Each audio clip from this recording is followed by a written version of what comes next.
Hi all.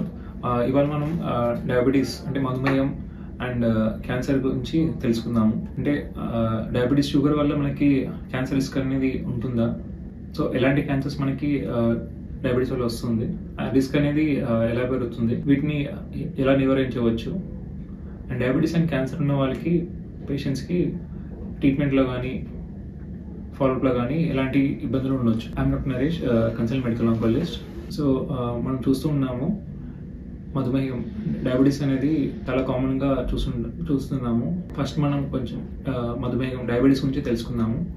ఇది ముఖ్యంగా రెండు రకాలు, టైప్ 1 అండ్ టైప్ 2 అని. టైప్ 1 అంటే మనకి జనరల్గా పిల్లలు కానీ యంగ్ కిడ్స్లో చూస్తుంటాము. ఎందుకు వస్తుందంటే మనకి ప్యాంక్రియాస్లో బీటా కణాలు అని ఉంటుంది. ఇది ఇన్సులిన్ ఉత్పత్తి చేస్తుంది. ఇందులో ఏమవుతుందంటే ఆ కణాలు చనిపోవడం వల్ల ఆ ఇన్సులిన్ అనేది మనకి ఉండదు శరీరంలో. దీనివల్ల మన రక్తంలో షుగర్ లెవెల్స్ అని పెరుగుతూ ఉంటుంది. ఇంకోటి టైప్ 2. టైప్ 2 అంటే మనకి జనరల్గా ఎక్కువ ఏజ్ వాళ్ళు చూస్తుంటాము. టైప్ 2లో మనకి ఇన్సులిన్ అనేది శరీరంలో బాగానే ఉన్నప్పటికీ కూడా ఇన్సులిన్ అనేది కణాల్లో యాక్ట్ చేయదు.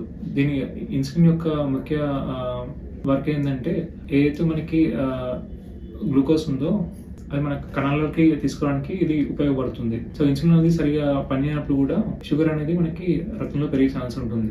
సో మనం చూసాము పాత స్టడీస్లో కానీ రీసెర్చ్లో కానీ క్యాన్సర్ రిస్క్ అనేది మధుమేహం ఉన్న వాళ్ళలో ఎక్కువగా చూస్తుంటాము.